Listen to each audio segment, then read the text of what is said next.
From your point of view, what's one thing every couple should know before considering going to business with each other? It's not a race to be better than the other. It's not, hey, this is my business or this is my business. It's y'all's business together. You need to treat it as such. It's a lot like parenting. Even though we don't have children, we've had plenty of dogs and we have 18 people. And sometimes Yeah. it's like having children. But I think it's a lot like parenting. And you have to understand when you're going to parent a child, it's a give and take all the time. And you just got to be with each other. At the end of the day, you got to understand that we're here doing the same thing, trying to achieve the same goal, not always take it so serious. I'm not fighting against her. She's not fighting against me. We're in it together. And I would say if you can do that, I think it's not as bad as a lot of people make it out to work with your spouse day in and day out.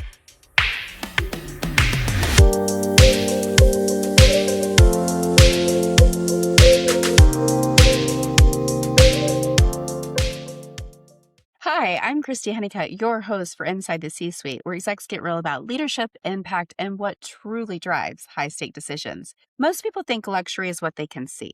A beautiful home, a dream backyard, a stunning kitchen. But today's guest would argue that true luxury isn't what you see, it's what you experience. From more than 2 decades, Matt DeVance, founder of DeVance Electronics Lifestyle, has been helping homeowners, builders, and business leaders create environments where technology disappears and lives get better. From immersive home theaters and intelligent lighting, security, sound, and automation, Matt has built one of the most respected lifestyle technology companies in the country. Today, we're talking about leadership, innovation, entrepreneurship, family business, and why the future of luxury may be less about stuff and more about experience. Let's get ready for a leadership lesson in luxury. Let's jump in, shall we?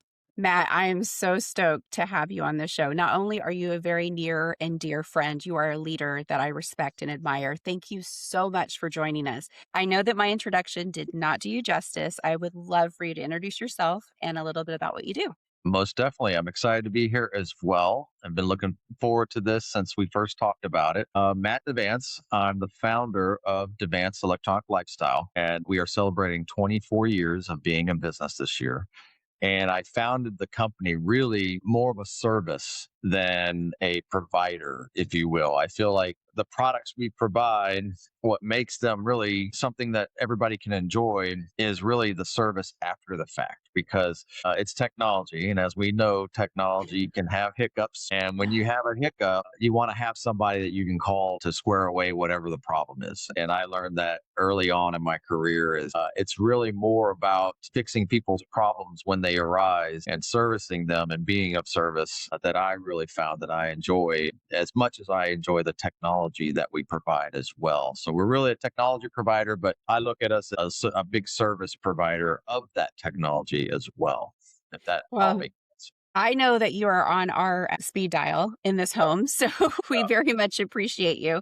So I call you the lifestyle architect because, frankly, I think that's what you do. And I think a lot of people misunderstand what you do, myself included. We're very near and dear friends, and I did not realize to the depth of service that you guys provided.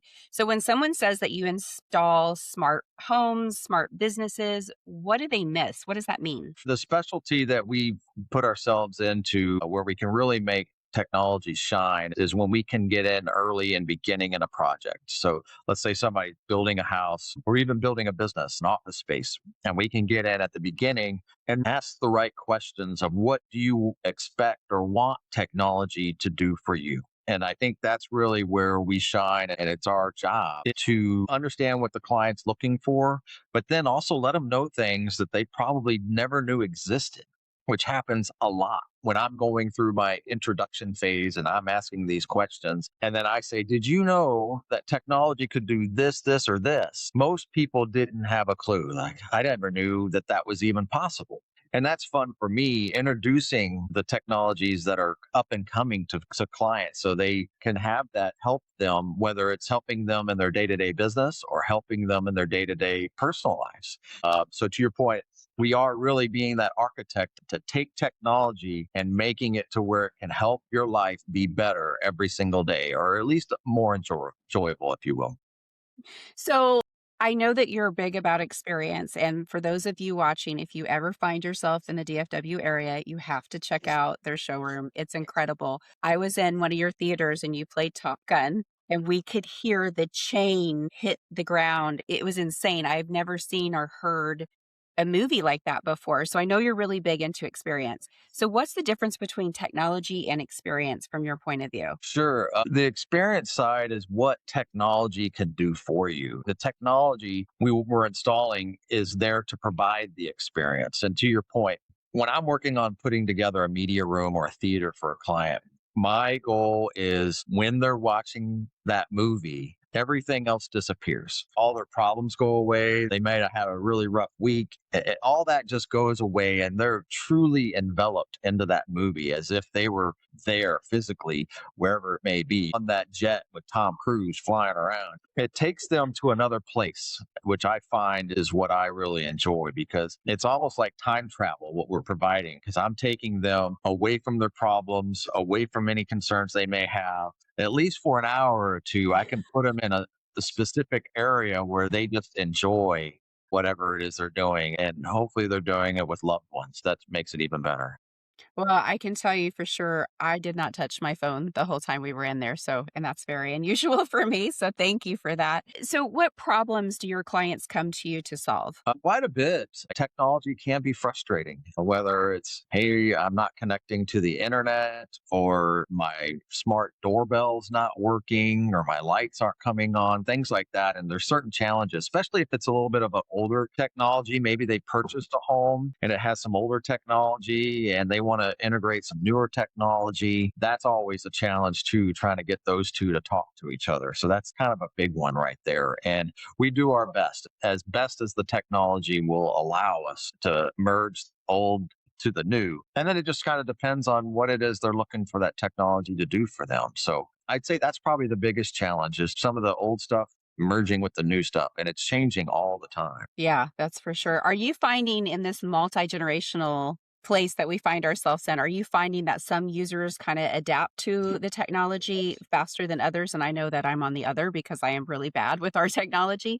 but are Sure. you seeing that in your customer base? Yes, most definitely, especially my younger customer base. And what I'm finding is our younger customer base is positioning themselves now to have a little bit more wealth than I think you and I may have had at that same age in our early 30s, even late 20s. And at the same time, they have the resources, i.e., the technology to go out and learn more about the technology. So there's been times where I've had clients come in to me and say, hey, did you know about this, or this? And I hadn't even known about it. I'm like, oh, I didn't know about that. I need to experiencing it. I need to figure out what that is. So yes, younger people are really up to date with what's going on. They know about technology. They want technology. And then on the opposite spectrum of that, maybe some older clientele, that would be where my role would come in to explain some of the newer technology and see if it's something that could benefit their lives. And if it can, great. Let's figure out how we can implement that and make your life easier on a day to day basis. What would you say in your experience is the most expensive technology mistake that homeowners and businesses make? I would say the most expensive mistake would be buying a cheap network. And Okay. what I mean by that is I've seen some clients where they don't necessarily see a value of buying a network. And what I mean by network is what provides all the Wi-Fi in your house, what provides if you're paying a provider like AT&T or Spectrum to have a gig download or whatever it is. And they don't necessarily see the value in the equipment side. And so they get the equipment side and then they don't get the speeds that they're paying for, and their phones are constantly dropping off or their computers are constantly not connecting, things like that. And the reason that becomes expensive is because if they purchased inexpensive products, then they're having to buy something again. So they're paying for something twice. And one of my clients told me one time, it was funny when we were talking kind of about this. He said, I'm not rich enough to buy the cheap stuff. And that really resonated with me for a long time. And I've been guilty of this where I'm like, oh, I'm not going to spend the money on that. And next Mhm. thing I wind up buying two or three of those things, whatever it may be, when I could have just bought one, maybe that was a little bit more expensive at the beginning and it would have lasted me a lot longer. So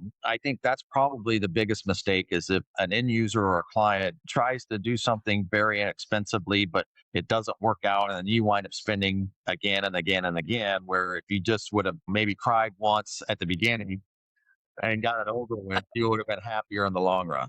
Oh my gosh. Yeah, I felt that one before for sure. So if we talk about the psychology of home, for me, you spend your career designing environments. How much does the environments you designed impact happiness? A lot. I'll say one thing that can really affect a mood is lighting. And I've been, a case in point, I've been to some parties where you go to a party and let's say it's at 6, 7, 8 o'clock at night, it's dark outside. But inside this home, all the lights are on 100% full bright, and you're trying to have a good time or entertain, maybe have some wine or something like that. And the lights, if they're on that bright, it's hard to just kind of relax. And so lighting can make a big difference in your overall mood. So if you can dim those lights down, then you can have a little bit more to relax. And the circadian rhythm lighting nowadays is very important. It gives you that feel inside your home of what the sun is doing outside. So that's really become good as far as health goes. So there's a lot of health benefits and a lot of things that technology can do to your overall mood. And of course, I'm a big music fan. You know this. My wife and I always love music, and hearing music playing all the time is just comforting for us and relaxing to us. So we have it playing music throughout our house almost all the time when we're home, and it's just relaxing. Yeah, that was my next question. What part does sound play in our lives? And it is nice to have kind of the ambiance. What happens when psychology and technology work together seamlessly? What's the outcome there? When psychology and technology Mhm. work together? That's a good question. When you say psychology, can you explain that just a little bit more? Well, if we're looking at the psychology of the home and making it more peaceful, making your parties more enjoyable, if they're working together seamlessly, what would the ROI be for a business? I gotcha. I found that when I have read researches and studies on the business side of things, that lighting really can make a big effect on the output of each individual. And if you have the right lighting, like circadian rhythm, the study shows that an employee can actually be more productive and throughout the day than if it's just a big fluorescent bulb above them that maybe those fluorescent buzzing noise. It's very sterile. And it's the research shows that the more you can make the environment, especially a work environment, less sterile, the higher the production is. We want to look at that. You can also do noise canceling workspaces as well. And so there's actual speakers and things that you can put in the ceiling that cancel background noise out. That gives people a sense of calm and be able to focus more on their task. And then when you have background noises, especially where I'm located, I got these hot rod cars zooming all up and down the road all day long. You'll see if you come to the showroom, whoever's listening, that can be a distraction. You're in the middle of really focusing on something, and background noise can take you out of that focus. That psychology of creating an environment that you can focus on what you're doing, the task at hand, the technology can really help with that.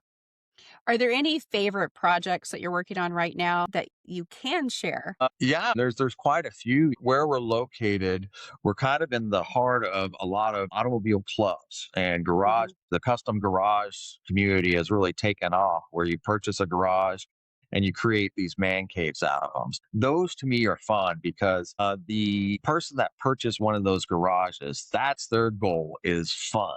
They're all about, we want to make this fun. We want to have people over. We want to show it off. And so a lot of the conventional wisdom is just thrown out the window because it's single purpose. Let's have fun. We want it to wow. So we got some garages that we're working on right now that are just really exciting. It's exciting for me to see how excited the consumer is, my client gets, when we're talking about what we're going to do and how it's going to be achieved. And they just get really, really excited about having that technology. That's probably a lot of what we're working on right now that's just been really fun. Well, and you're a car guy. Anybody that knows you knows that you're a car guy and you support the car community, obviously. I know that that brings you a special place of joy. What's your favorite car? Like a single car. Uh, You could only pick one, Matt. What would be your favorite car? well, oddly enough, I think it's on your property currently, 69 Camaro, if I'm not mistaken. I've always wanted a 69 Camaro, and I don't know why. I just love the lines of that car. I think it's Mm. American muscle. And don't get me wrong, I love Porsches and Ferraris and all the fun sports cars, but something about that car to me is just, I don't know, it's just classic. I think it just says Mm. America, and It I does. like it. When it's done, just come grab it. Yeah, I would love that actually.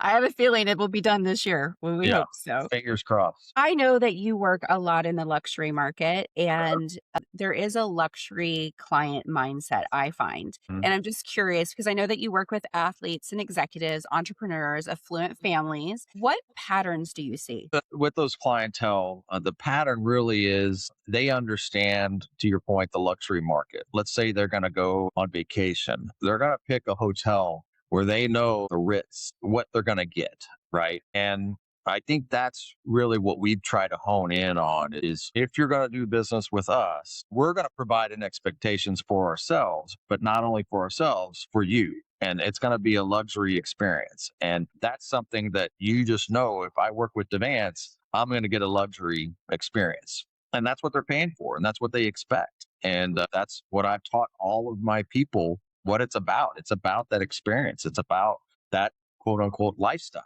that we provide, that electronic lifestyle. And that's really what our clientele wants and expects every time we meet with them. And they look at us as the experts. And in doing so, it doesn't mean that we need to put all the stuff that we do in their house because it might not be for them. But we need to put the right stuff, the stuff that is of value and can make their life better. And if it doesn't do that, then there's no reason to put it in there. So we really look at that, and it's almost to that psychology that you were speaking of earlier. It's for us to really decide this technology will be good for you or it will not be good for you. And we help them with those decisions. I love everything you just said right there. So, how have luxury expectations changed over the last decade? I think people they like to get as much value for the dollar as they can, Mhm. especially with technology, and technology changes so fast. So there is certain technology that I'll let my clients know, maybe don't spend the money here because this is going to be totally different within a year.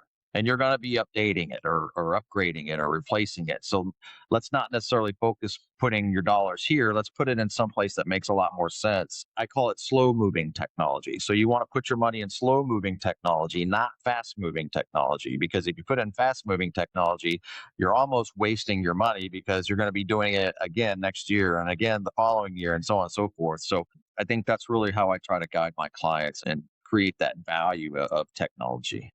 You're the technology advisor. I really like it. So, what are clients asking for today that they didn't ask 5 years ago? Are you seeing specific shifts with what they're looking for? Yeah, I think it's shifted into lighting with LED technology and what it can do. When LED lighting came out, the implication was it's going to save you on your electric bill. I mean, that was what it was about. 100% of why you would go from an incandescent bulb to an LED bulb is lower your electric bill. Now that technology has advanced so fast and so far, like we were talking about earlier, where you can really change the color. We have one technology that's really neat is called dim to warm. So let's say in your kitchen, when you're cooking and you have it at 100%, it's going to be more white. But then when you're done cooking and now it's more of you're going to start enjoying the meal and you dim those lights, the color temperature changes. So it gets more yellow or more warm, like a sunset. So it's the same bulb, but it can go through different colors depending on how high or how low you have that light bulb dim.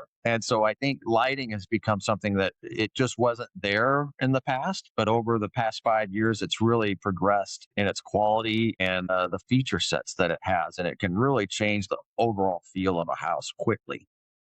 I love that. Thank you so much for answering these random questions I have about lighting and technology.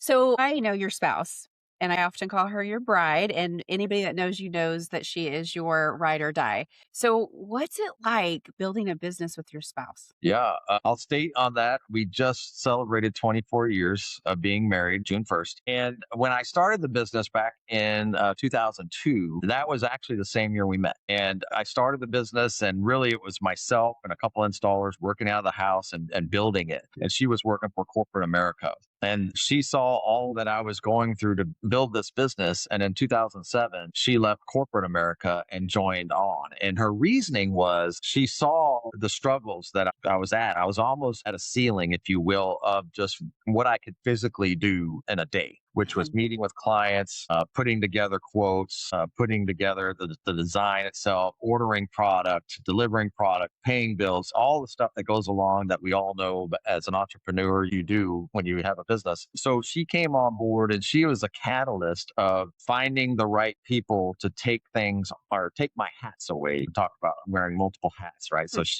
you're going to wear this hat. You're now going to answer the phone when clients are calling for Matt, set appointments and things like that.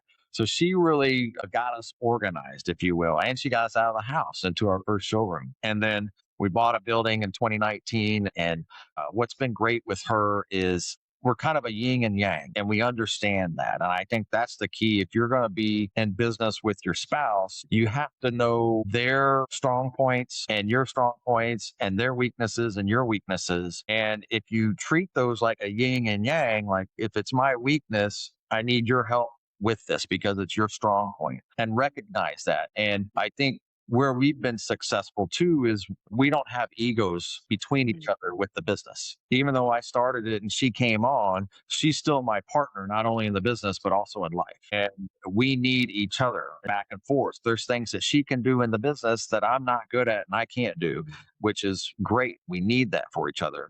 And then when we go home, when we first started working together, this was her first time really being outside of corporate America. So being a business owner. And when you first get going as a business owner, we've all been there. Our mind does not stop. It's 24/7. You get home, you're thinking about the business. You wake up, you're thinking about the business. It's always business, business, business. And me, I was already in it for a little while. And so I was the one, hey, babe, we're at home. Let's be at home. Right. And so I think that was important too, to understand and have each other understand that it's time for us to have our personal time, not our business time. We can have our business time in the morning when we get back to the office. And as long as a couple, you can understand that and you agree upon that, I think that's, in my opinion, what causes a lot of when you hear people, oh, I would never be in business with my spouse or whatever. I think it's because they keep it going 24/7. They don't turn it off. And I think that's very valuable. You got to understand when it's time to be personal and have your personal life and respect that and have your business life.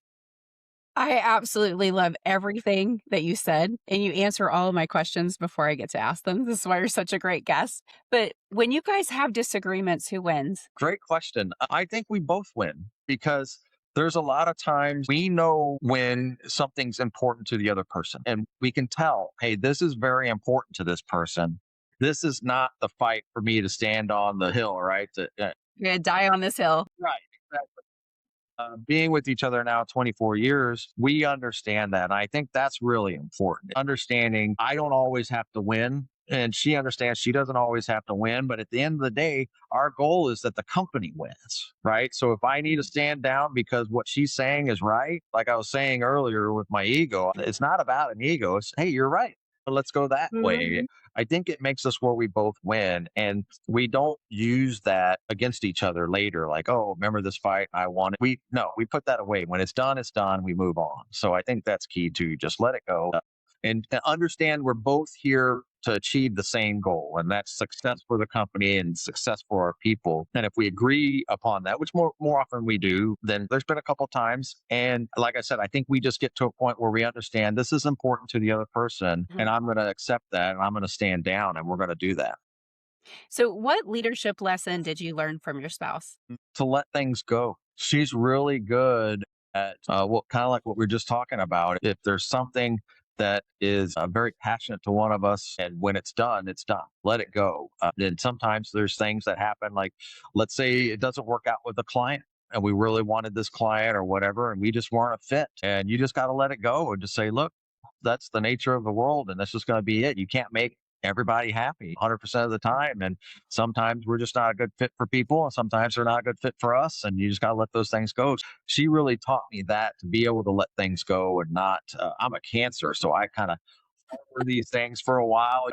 It could stay in there for weeks. And she's helped me kind of empty the glass, if you will. So the next day I can have an empty glass to fill it back up with more good stuff. I love that. From your point of view, what's one thing every couple should know before considering going to business with each other? It's not a race to be better than the other. It's not, hey, this is my business or this is my business. It's y'all's business together. You need to treat it as such. It's a lot like parenting. Even though we don't have children, we've had plenty of dogs and we have 18 people. And sometimes Yeah. it's like having children. But I think it's a lot like parenting. And you have to understand when you're going to parent a child, it's a give and take all the time. And you just got to be with each other. At the end of the day, you got to understand that we're here doing the same thing, trying to achieve the same goal, not always take it so serious. I'm not fighting against her. She's not fighting against me. We're in it together. And I would say if you can do that, I think it's not as bad as a lot of people make it out to work with your spouse day in and day out. Yeah. Well, I've seen you guys in action. I think you work really well together personally. But let's talk about your children, your Yeah. employees, right? Hopefully, when they're listening to this, they don't think that was a bad thing to say. Right. It means he loves you. One thing I love about your story is that Dana did come from corporate and now she's helping you side by side. And you do focus on people, on humans and mentorship and leadership. And a lot of people will build business, but few people build their people. So, what responsibility do you think leaders have to pour into their people? I think they really need to understand each individual person that works with them has different needs. And I found that when I was doing my one on ones with my employees, where I sit down and just spend an hour with them, you really get to know them. You understand what is it that they're looking for from this company. And I think so many entrepreneurs, it's the opposite. They're looking, what can I get from this person for our company? And they never take the time to ask the opposite. What can this company do for you as an employee of this company? And when I started asking our employees that, some of them never had that asked to them before. They couldn't believe that that was even on the table. And what that helped me learn is what their goals and desires and aspirations are long term.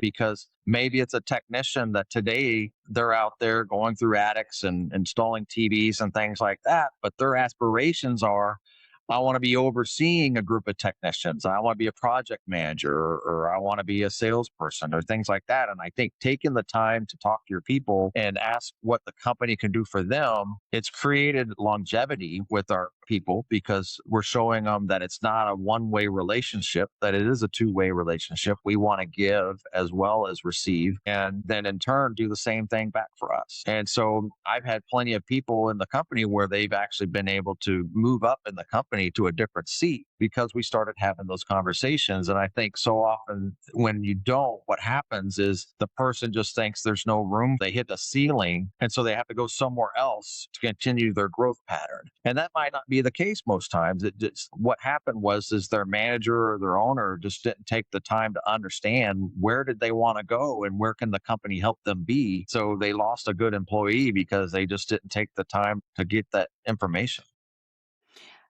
I really loved that answer. And there's so many corporations, big dogs, tens of thousands of employees that do not get that right. And it's all about just wrapping your arms around your people and understanding that they're human and where they want to go. That is authentic, transparent servant leadership. So, very, very, very excited to hear you answer that way. So What thank legacy are you trying to leave through your team? I would say probably what you just said, servant leadership. I really feel like even though we provide a lot of black boxes, whether it's a TV or a network or things like that, I feel like we're servants to our clients. How can we help you? How can we serve you on a day to day basis? How can we make your life easier through technology? And then when you're using that technology and there's a hiccup, which usually there is, how can we serve you then to get you back on track as fast as possible? So, really, just with our younger people, the people we have here, to have them understand that you can gain so much more, in my opinion, out of life having the mentality of I'm serving people. That means more to me than putting dollars in my bank account. It gratifies me more to know that my people here are growing and they're getting that, and how excited and how it makes them feel when a client is super happy with us or leaves us a 5-star Google review because they did an amazing job or we fixed a problem or whatever it may be. They truly get excited about that. And I feel like I'm changing their lives. And hopefully that then goes home with them. And if they have children, they're telling their children about these things and so on and so forth. So it can continue. This is why we're friends, because I do believe that it starts with leadership and it trickles down to our employees and it trickles down to their families and our community. So I'm so aligned with everything that you said. I just think it's really great. If your employees were sitting here with us today, what would you hope that they would say about your leadership? I would hope they would say patient and a good listener. It has good taste in music too. Yeah, I like to rock out. I do like that for sure. I think too that I do feel like they truly know that I value them and I care about them as a person and as a human, and they're not just a number. I can't tell you how often I hear about small businesses like myself getting purchased by a larger company. And next thing you know, the people that made that small business now they feel like a number. And like the big corporation that came in and purchased them, they're just another number. They're just another employee. And Mm. it's very sad when that happens because those people helped build that small business to the point to where it could be purchased by somebody that wanted to purchase it. And then it just gets eroded from the inside out. I really feel like if our employees were here, I think they would say that they feel like their voice is heard with our company and that we value them and value their opinion. I believe that they would. So we teased a little bit about the soundtrack of life. So we know that you are a music buff, a movie buff, all things visual and audio, and you've created some amazing experiences through sound. So I'd like to talk about yours. What artist do you never get tired of? ACDC. All right. We know that one. I told people it's almost impossible to listen to AC/DC and be in a bad mood. You can't do it. If you're listening to AC/DC, you're going to be in a good mood. You're going to be bopping your head. You're going to be like, yeah, Yeah. so You're gonna be ready to go that's kick right. some ass and get some things done. What movie has influenced your leadership? My leadership. Mhm. How you show up. Is there a movie that just touched your heart and how you show up? I would say, actually, I've learned a lot from some of these series that are out there right now. Some of the TV series, a Yeah. little bit more than the movie, like Yellowstone. Oddly enough, Mhm. I mean, you wouldn't have thought it's kind of dark that movie is. If you look at John Dutton and what he was trying to do was he was trying to preserve Yellowstone for his children and his grandchildren, and it never happened. It fell apart on him. And I think there's some good lessons to be learned there that he paid more attention to what he was trying to save, and at the same time, he was losing everything he was trying to save it for. And Mm. so that kind of resonated to me. And then I'm trying to remember the name of the one where he's a soccer coach over in Europe. And it's kind of just a really feel good kind of mini series. And he's got a mustache. Jason Sudeikis, I think, is the actor, and he's got the mustache, and he becomes this soccer coach. And it's a Are you really talking good about Ted Lasso? lasso. Yeah, yeah, exactly right. That's just kind of a feel good Mhm. type movie or type TV series, and then just watching what he went through, Yeah. trying to coach these people. And it's kind of to my point earlier, he really got to know them as individuals and what made them tick. And then he had to get them to all work together and to achieve the goal together as opposed to fighting. You had the superstar that I think our salespeople are divas, is really what happens, right? Our salespeople are the divas in the company. So you get them to try to work with everybody else. And I say that being a salesperson myself in the past. So I throw Mhm. myself under the bus sometimes on that too. But so I would say those two really taught me a lot about. So if you look at the lessons they're really trying to teach you in there, I learned a lot with just how I should be treating my people and what's important and what's not. Well, for anybody watching this or listening to this, you now have discovered Matt DeVance's heart because he just told on himself through those two those two options, which I love. So if we're thinking about 20 years from now, technology changes, products change, the industry changes, what do you hope remains true about the way you've led your company and your family? Not what you've built, not what you've sold, but who you are. I would say just continue to serve. I get so much pleasure in serving. I don't see that ever changing. The technology will change. It will change all the time. And my focus is still going to be the same, which is servant leadership, if you will, and serving Mhm. my clients. And we're here to present that changing technology, and the outcome's still going to be the same. We're still going to provide that service at the end of the day. I love it. Well, Matt, thank you from the bottom of my heart for holding space for myself and the audience and my curious questions. And before we close out, do you have any final thoughts or anything you'd like to share with the audience? And how can they get a hold of you? Sure. They can get a hold of us. Our website is just my last name, DeVance, DeVance.tv. So it's pretty easy, like DeVance.television, DeVance.tv. And that's how they can find us, and they can get all of our pertinent information. And any final thoughts?